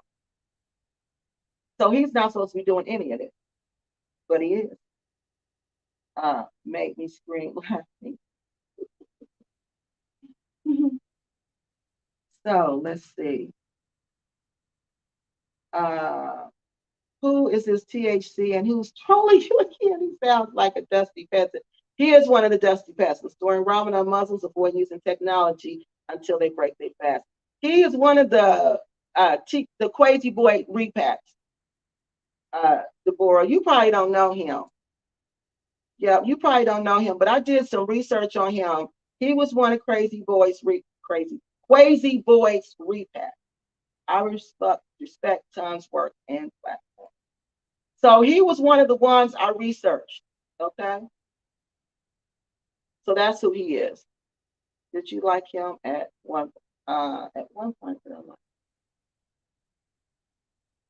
I can't say I liked him. I felt like something wasn't right. Like I go by the way your vibe, okay? And the vibe that I got from him was an unstable vibe. I wasn't sure. Okay. So it was just like I wasn't sure whether I liked him or not. It was just an unstable vibe. Okay. And because his videos, like I said, before I even start, doing this, his videos were very decisive. Like Tania said, he caused division amongst us. And I didn't like that, especially African American women. This one video, how he presented African American women and how he presented African women was nothing more but to cause confusion between us and division.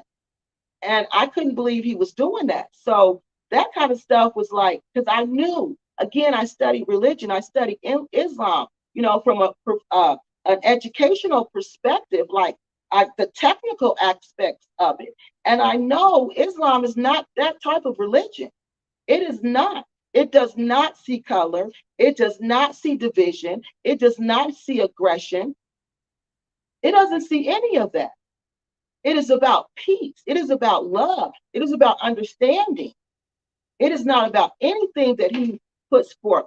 So that was maybe when I saw him doing that and was dressed in all this Islamic stuff and speaking Arabic, I was confused. And I was like, this can't be the person he pretends to be, because he wouldn't do this. So I was going by his energy, and that energy was an unstable vibe. So I can't say I liked him. No, I never liked him. Kiki, you need to check out Tariq Nasheed disrespecting us Africans and stealing money from his own people in America. I think I heard somebody talk about him. I think I did, but it was somebody. I think Brandon talked about him. Alexis, does Brandon talk about him? I think Brandon did some shows about him. Brandon is on Pan-African Strikes Back, yeah. I checked out that Arab Muslim man who mentioned who he is doing charity work in the Gambia, and it seems a very humble and generous, kind man. Okay. I'm not sure which Muslim man you're talking about. I think she means that you keep them in secret. Oh, yes, you keep your actions in secret, your good deeds, right? Because why would you tell? Even in Christianity, you don't need to do that. You just don't need to do that. Yep, the skin and the hair are the feature, and the features, LOL. Okay, go down here. Kiki, yes, I meant in Islam, you should do good deeds. Right, you do. And you don't talk about them. Islam requires that you be humble when you do your deeds, like the Arab guys I was telling you guys about, and keep one keeping it secret. Like he was saying after he did that, he was saying, this is nothing. This is nothing. This is nothing what I just did. Regardless of our religious beliefs and practices, bragging, boasting about doing charitable acts is yes, it is. Isn't respectable, period. It's not. But you see, that's what we do. That's what we do. And then go and beg for you to send them money. From the beginning, when I saw him on Quasi's videos, I saw fake, lame, and corny. He just always gave off the type of vibe that he's someone you have to watch, because yes, that's what it was. I saw him on a video with Sister Shantae. I think that's her name. She's from the UK. And he was just in the background of her video, just acting really silly. He always acts silly to me. Even when he was with Eminem, he always was in his videos just acting silly. I thought he was very immature for his age. Yeah, his spirit was not right. Someone you have to watch. His brothers, he bothers my spirit. Yeah, that's what I'm saying, y'all. That's the same thing I was feeling. Like something's not right. He gives me man of spirit. Yes, spirit vibes. I don't like when you go all the way to Africa and start. Yes, thanks. Black American women. That's what he does. He's one of those types who wants to be Afghanistani Muslims and control women. Exactly. That's exactly what he wants. And that's why he's in the Gambia, because he thinks he can do that to the women over there. No, not THC. Tariq Nasheed. Didn't he talk about him? I think that's how you pronounce his name. His last name is Nasheed. No, he don't talk about THC. But I think I heard him talk about Tariq Nasheed. I think. Did he, Alexis, did he talk about him? That Muslim Arab man you mentioned earlier who went to the Gambia, who has, oh, yeah, yeah, okay, who has so much money and shut down. No. Oh, yeah, he is nice. I could tell by the video and what he was saying, and the way he was acting. I was like, yeah, this dude, they're real Muslims because this is what you're supposed to do. And the way he was just like, this is nothing. This is nothing. This is nothing. This is nothing. That's all. This is nothing.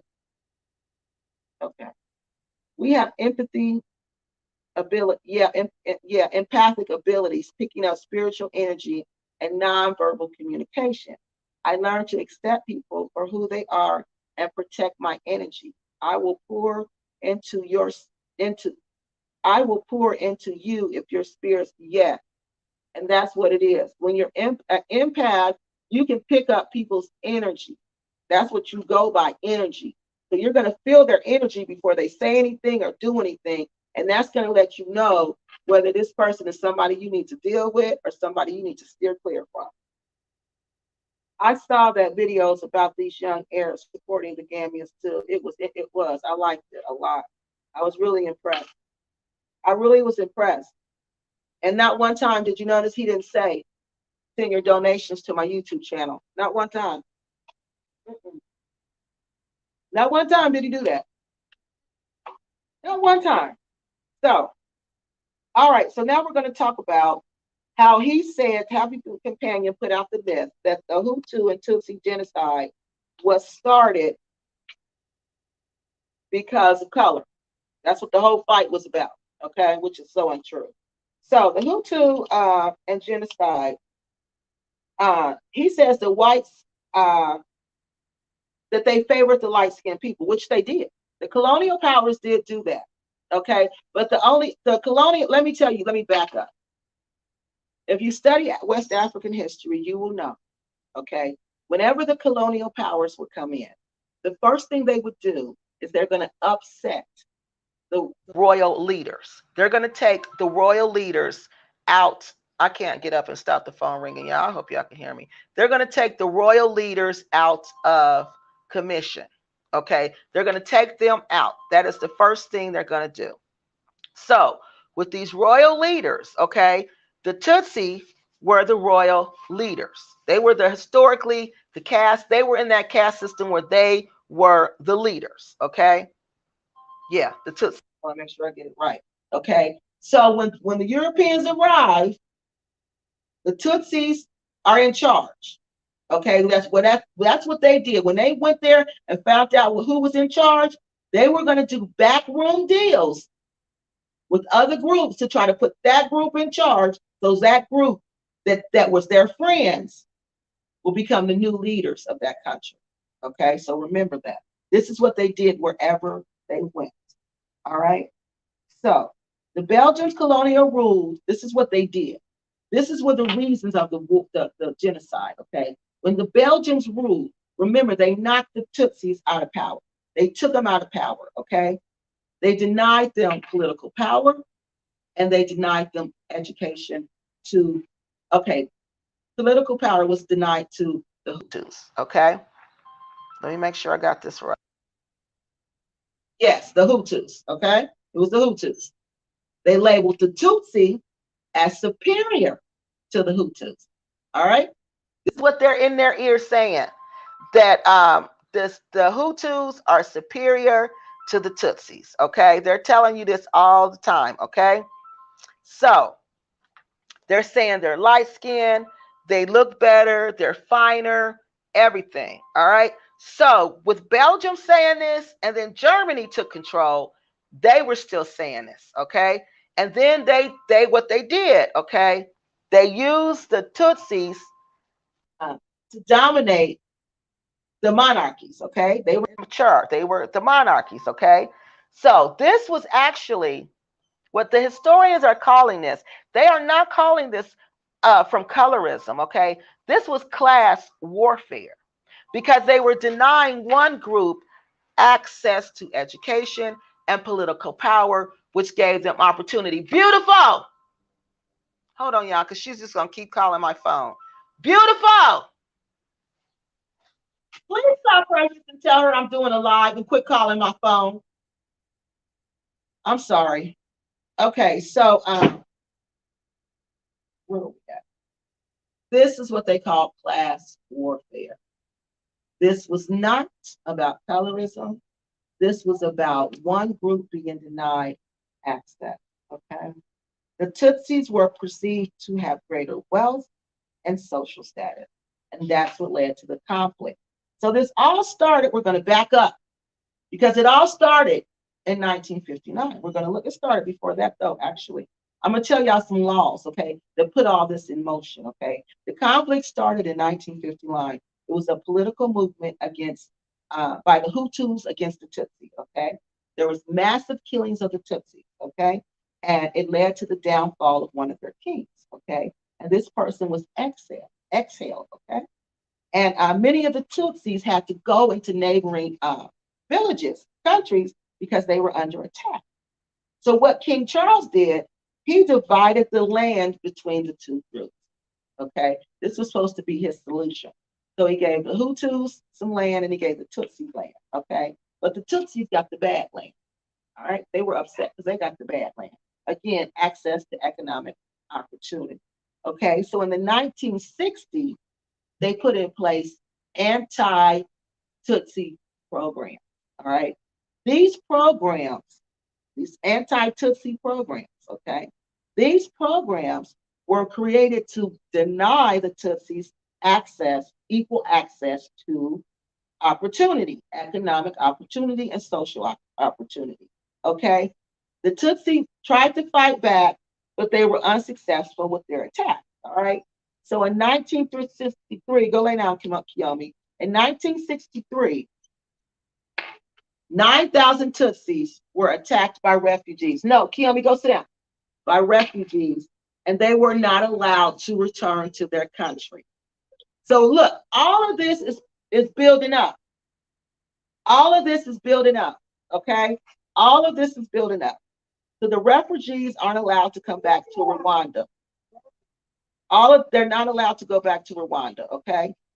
So this is when institutional discrimination began against these people, the Tutsi, okay? So again, everything is going in place to deny them access. So it's not about the color of their skin. It's about you are not giving me access. That's why it becomes a class struggle, because one group has access and the other group has no access. All right. And this is continuing after the colonialism is over. So at what point, okay, when the colonialists were there, the Belgians and the Germans were there, yeah, you can say it was colorism. And they bred this racism and this colorism into people. Yes, they did. They did that. Okay, but let me ask you. So what were these people getting? These people, what privileges? They were the light-skinned group, remember, were the Tutsis. They weren't getting anything.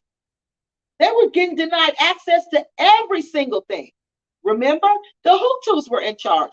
They weren't giving them access to anything. So how could it be colorism? How? It is not colorism. It's classism. It was a class warfare, okay? The causes were not skin color. It was rooted in the colonialists, it was rooted in college when they were colonized, okay? The Tutsis were the original leaders. They played a high administrative role, okay? You got to remember that. They wanted to subject them to nothing. All right. So in 1935, this is another way they did this. So all of this was building up to whenever this occurred. This was all building up, denying these people access.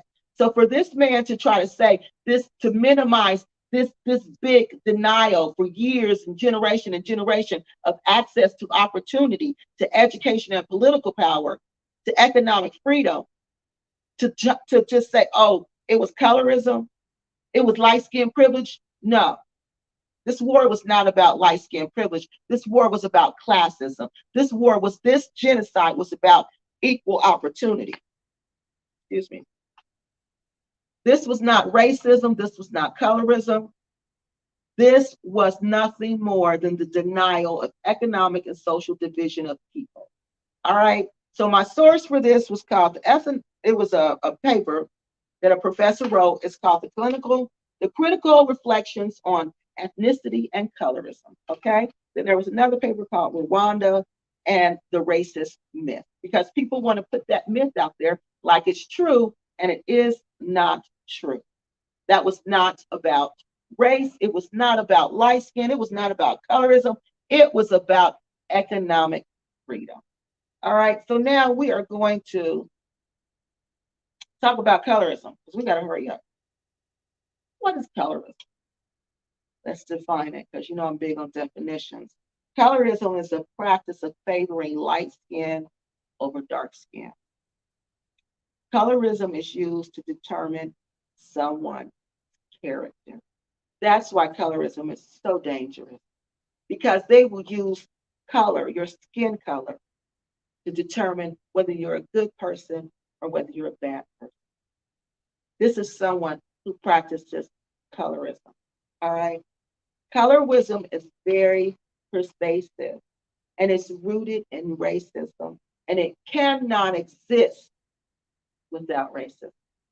It cannot. It has to be someone telling you that this race and its physical features make them superior to you. Okay.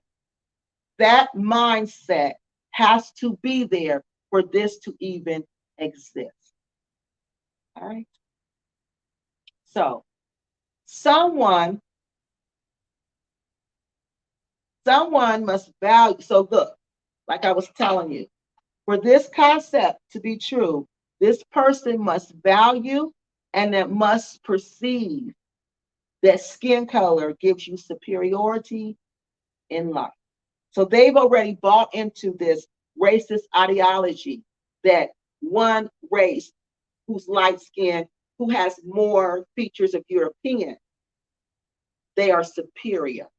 So this person who practiced this, they believe that already, okay? So I'm getting this information from a Dr. Colleen Campbell, okay? She's a PhD candidate of sociology and African studies at Princeton University, okay? She said that Black attitude, institutional processes, enrich whiteness and slavery and colorism. So slavery and colorism, they enriched whiteness, okay? They made us believe that whiteness and anything close to white is what we are supposed to prefer. This is what we were taught. This is how we are trained, okay? You have to really go within yourself and discover who you really are to get that training out of you, because you are brought up to believe that, okay? You are taught to believe that there is a preference for light skin tone, all right? Colorism is one of many various methods that people use to determine someone's social value in society. So the closer you are to looking European, the closer you are to being successful, the closer you are viewed as being successful, as wealthy, as rich. All right. Well, no, not viewed. You've given access to these opportunities. Correction. You're giving access to these opportunities that I've just named. Okay. So during this all started during enslavement, when the light-skinned children of the enslaved master and of the enslaved woman and the master, would have this child, and this child would not work in the field. The light-skinned kids would go and work in the house. They weren't given as many jobs, as rough jobs like the people who were dark-skinned. And this is where the colorism really takes its root in our culture, okay? Because we saw that the light-skinned people were being treated differently than us, all right? So they received preferential treatment. They did. They got better jobs. They had better access. This is the reason why they were favored by Europeans, because they were more European and they were closer to being white.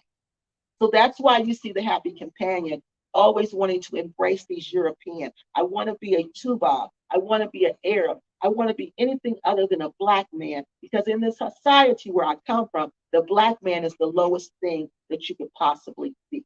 Okay. So black on black colorism it's been historically in our community. Okay. The light-skinned blacks were the aristocrats. Okay. And what they engaged in is something called opportunity hoarding. You got to wait, Kiyomi. Opportunity hoarding is when they would deny practices to African Americans, the dark skinned ones. They would deny access. So they would have like these opportunities to join social clubs. They would have employment opportunities, but they would not give these opportunities. Beautiful, but they would not give these opportunities to African Americans, dark skinned African Americans. Beautiful. Wake my row up and you'll take her out, please. I think she got to go out because she keep whining. Okay, so I'm sorry, y'all. The dog had to go out. So the one drop rules. These are just laws and customs that continued this colorism. Okay, there was the one drop rule in Virginia, which was a law that said anybody who had one grandmother that was African, you were considered black. And then there's a blue vein societies. You guys, if you can look down like this and see your veins, you were allowed to enter certain societies and have certain privileges. Okay, dark-skinned people were not allowed. And these are historic things that went on historically in the African American community. Okay, so obviously his family had to be oppressed by this. Okay, and they took this oppression into heart because this man is clearly upset with who he is. That's why he wants to be anything other than himself. Okay, again, the blue vein societies only admitted those who were light enough to see their blue veins. So you guys, if you could do this and you can see your blue veins, if your veins are blue, then you could be admitted. Okay. And then there was a paper bag test, which was another test that they would use to determine whether you could have certain access to social privileges. So you see, I'm just giving you examples. These were access to privileges. Okay. These weren't just, oh, I'm calling you light skin and that's it. No, these were privileges that you got that helped advance you in the society. Not only would it advance you, it would advance your whole family. So let's see, colonialism and minority groups. Okay, we're going to stop here. I'm going to talk about that in a minute. Because colorism and minority groups are really bad. They said it's a global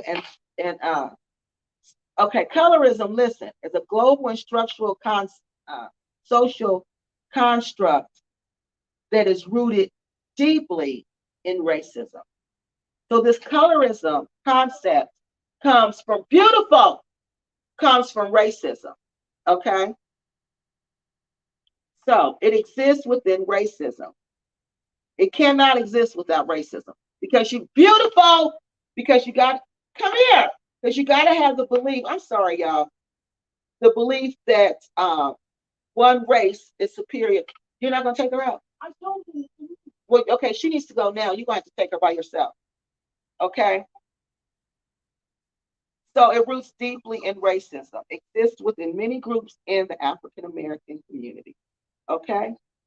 So if this colorism exists in our society, all right, this does exist in our society. It doesn't so much so it shows itself, don't get me wrong, in African society, but it shows itself in a different way. It shows itself in a completely different way. Okay, so we're going to stop right here. Then I'm going to explain to you what is interracial. Okay, those are just the terms. So we're going to look at the, okay, I wish THC healing and happiness that he needs. See, that's how you know she got to go out bad. Maybe y'all should seriously talk. So I can't help him. Oh, I can't help him. You know, that's one thing I've realized through my life is that, you know, help comes from within. You got to help yourself.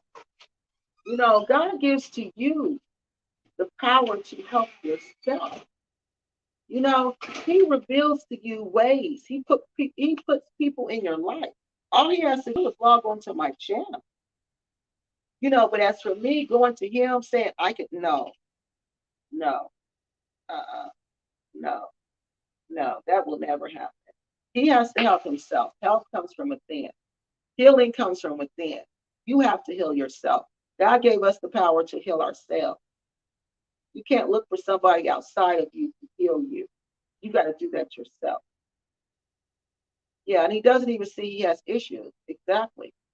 To be healed, you got to first admit you have a problem. He doesn't even admit he has a problem. Kiki, I recommend that you watch Netflix, Earth Black Rising.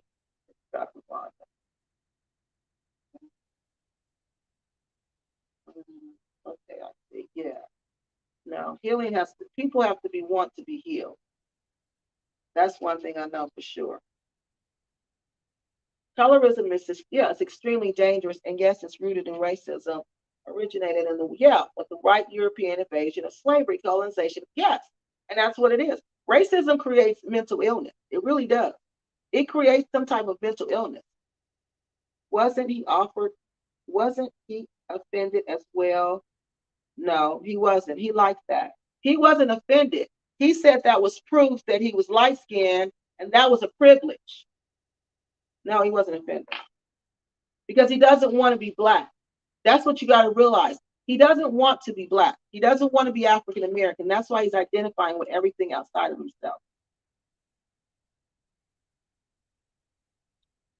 Black on black colorism is very dangerous and unfortunately has existed and divided us for centuries. It has, and that's what it says.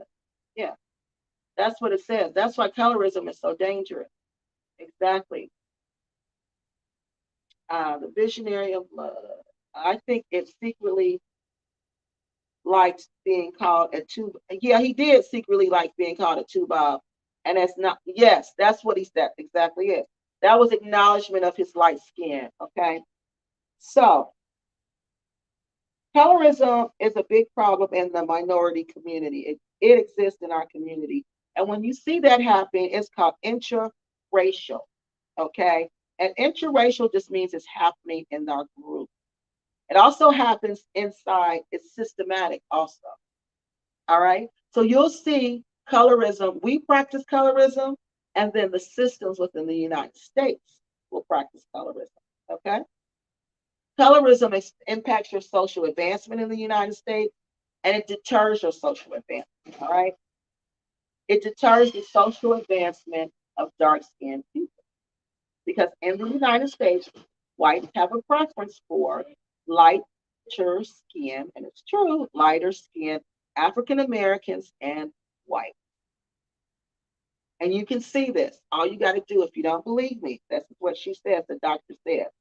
Look at the disparities in education, look at the disparities in income, look at the disparities in healthcare, look at the difference in marital status. And that's when you'll know. All right. So let's see. Light skin and dark skin, we talked about that. Let me see how long we've been on here. Oh, we still got a little time. Okay. So let me see. Let's go to the colorism. Okay. Oh, let me tell you about this study. This is really interesting.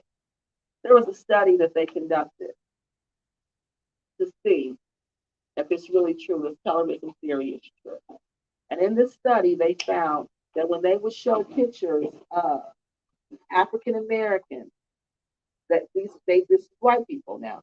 They show these pictures of African Americans, okay, and the part in your brain that creates fear, okay, that tells you should be afraid, it started to light up. All right. But when they show pictures of darker skinned African Americans, that's when it really lit up. All right. So that was their proof that this theory about darker skinned African Americans, you know, white people prefer lighter skinned African Americans. There are tests that can prove that. They've done studies that prove that. All right. And again, you can look at the media, The media will tell you that lighter skinned African Americans are preferred. And we know that. Everybody in this country, every Black person in this country knows that. But what you have to do is rise above that. That's the whole thing. That is the key here. That is the issue here. That's why this man has not had the opportunity to do that. And this is something he has to do for himself. He has self-love. Self-worth comes from self. It cannot come outside of self. And that's what this man lacks, self-love. Because if you love yourself, you're going to rid yourself from all of this that racism does to you as a child. You're going to rid yourself from what discrimination does to you. You're going to rid that because you're going to know they're not talking about me. They're not talking about me. And you're going to realize that access does not come. Your access does not come from this world. Your economic access comes from the Most High. So then you're going to realize that what is for you cannot be against you, and no one can stop you. But that takes work. That takes work. He says he's on a spiritual journey, but as you can tell by his words and his actions, he is not on a spiritual journey, not by any means. All right. So, Black people, indigenous people to this country, and people of color, all right, according to this article, they face many struggles. But colorism has given preferential treatment to lighter skinned African Americans, and this is actual and factual, okay? This study even said that dark skinned women were passed over for light skinned women in the dating market. So they did a study and they said, do you want to date a light skinned woman or would you want to date a dark skinned woman? You know what the study revealed? That the dark skinned woman was passed over for the light skinned woman. Okay? These are scientific tests, all right? So we're going to talk about the skin bleaching industry and then we're going to end because this is where colorism impacts Africa. All right? It's the skin bleaching industry because it does impact Africa. Though the Europeans couldn't rule there that long and it not have any impact on them, but it's a different impact because after colonization was over, you got to remember colonialism, after it was over, they left, they went back. So they went back to being ruled by Black people. We never did that. We were still ruled by white people. To this day, we're still ruled by white people. We are still told that the standard is the European standard. Even our clothes. They're not based on real women, how we are built. They're based on European women, how they are built. So we're constantly reminded that we are not the standard in the United States. We are constantly reminded of that. And that's what you have to understand. You got to go within yourself, like Cat Williams said. And you got to love your franchise player. And you got to take care of your franchise player. And you got to work on your self-worth. Nobody else can give you self-worth. Only you can do that. Because nowhere in America is an African American going to find self-worth outside of themselves. Nowhere. Nowhere. Nowhere. Because everywhere you look, you're going to be told you're not the standard unless you're light-skinned, unless you fit their beauty standards. But if not, you won't. I didn't fit the beauty standards because of my nose and because of my lips. I couldn't fit the beauty standard. And I didn't care because when I went to Africa, guess what? Those are the things that they thought were beautiful. When I was in Cameroon the first time, people would just say, oh, you have beautiful lips. Oh, you have a beautiful nose. I love your nose. I love your lips. And I'm like, what? Those are the things I get teased about in America. And they were like, no, those are the things that are African. And we love those things. You see, the standards of beauty are different. And you got to realize, of course, Europeans are going to find their standard of beauty beautiful. So you can't fault them for that. But you can kind of fault the society that makes other people think that they're less than because they don't meet those standards. That's when it becomes criminal and a crime. So let's look at these comments, and then we're going to run through those. I thought the beginning he was offended that most diasporans, like most diasporans, as he wants to be seen as African. No, he wants to be seen as an Arab or a white man because to them, they have standards to him. But I told you he doesn't have Arab money. The objective one, yes, maybe secretly, yeah, he likes to be seen as light skinned. He does. That's why he made 2 videos about it. Who talks about that though? Who talks about their skin color? Who actually makes a video and says, I got light skin privileges? A black African friend of mine had a 3rd baby with a white man, and the baby is white, blonde hair, and gray eyes. And the attention she gives to her is, oh, wow, that's sad. See what I mean? But colorism. She preferred because this one is this one. The DNA lined up, all the European ancestors lined up, and they jumped over. And she's happy because now she has the baby that is the standard of beauty. The standard of beauty, which is European feature. Yeah, it's disappointing and it's sad.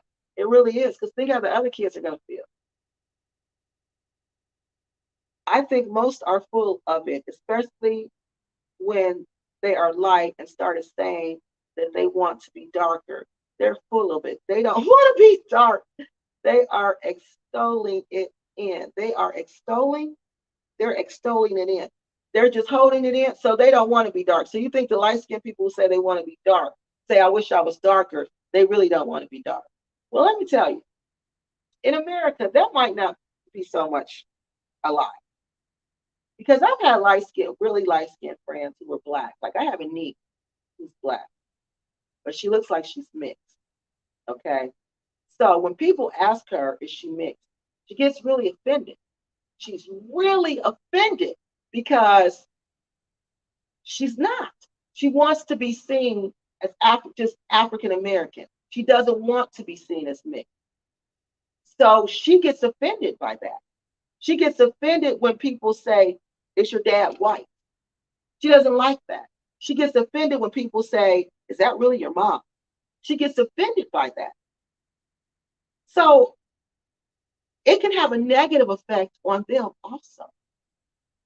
Because when she was little, when we would go places, everybody would instantly, like my grandmother would notice, they would say, oh, she was the prettiest grandchild. Or the light-skinned grandkids were always the pretty grandkids.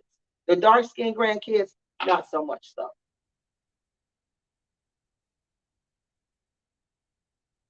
Let's see, this one's good. The mother race is the black race, and we are the original matrix. Melanin is more valuable than platinum and gold. It sure is, because it does a lot for your health. It really does.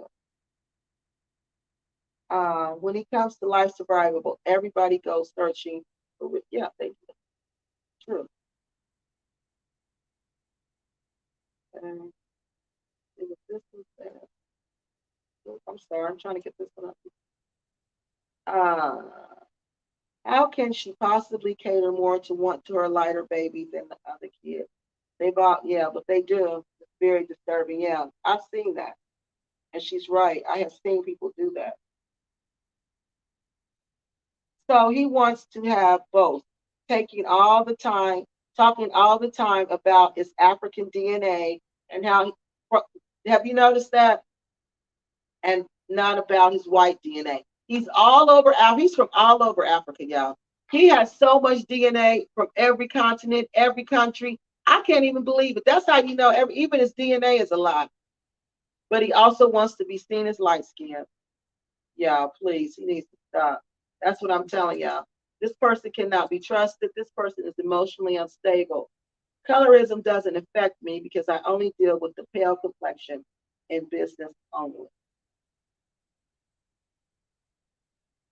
Yep. Okay. Cool. We are almost done, y'all. We about to get up out here. Do me, nothing is more valuable. We are all God's creation, no doubt. Exactly. Let's see what this one says. Uh, I agree. She is disappointed that it doesn't even waste any time. Right. Don't. It's no point to discuss the matter with her. Yes, because it takes a maturity level because something is wrong with her to treat her own kids differently. So we're going to talk about skin bleaching.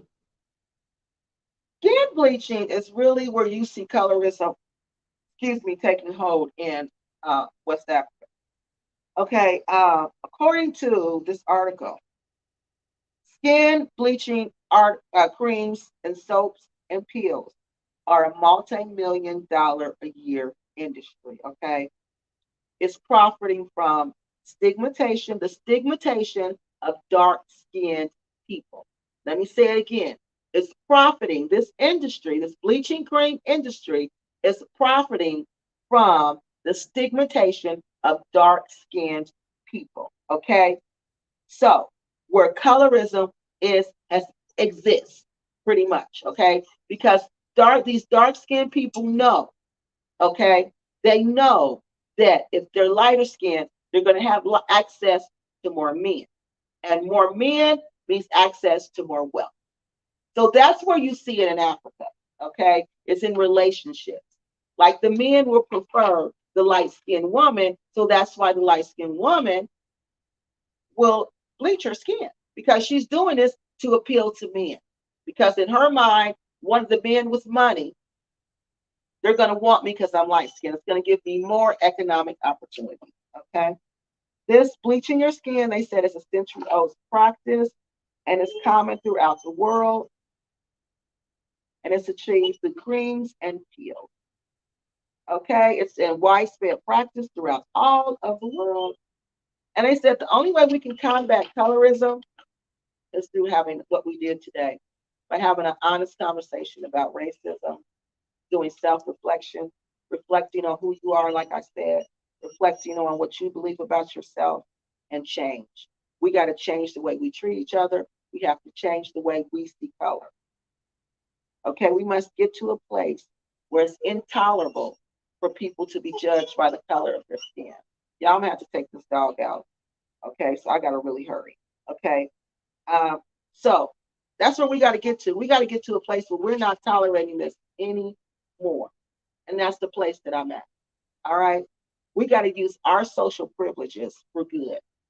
So I have a social privilege. I got a YouTube channel.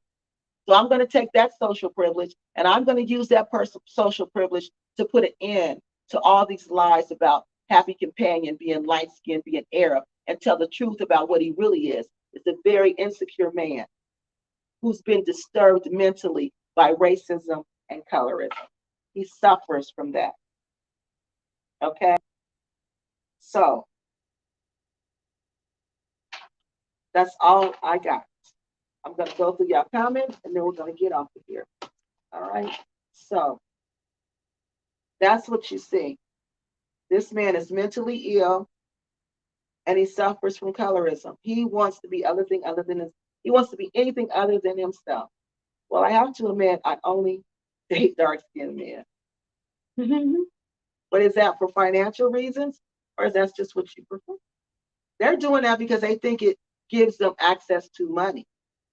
To get a tan as pale person is a big industry as well. Yeah. Self-tanning cream. Yeah. But that's a little different because they don't want to, that's totally different though, but that's interesting. The skin bleaching projects originated in Asia. Yeah, because they're doing it too. Asians are profiting from their caste system. And it's, yeah, they are. They said the Asians are doing this too, and they are profiting. All right. So look, y'all, thank you again for coming out with me today on a Sunday afternoon. It was nice talking to you guys. And thank you for interacting with me. Thank you for talking to me. Thank you for engaging me. Please, what I want you guys to do is do your part, okay, in stopping colorism in our community. Do your part, okay? When you see colorism, call them on it. When you hear Copy Companion talking about colorism, call him on his colorism. Don't just agree with him. Don't just sit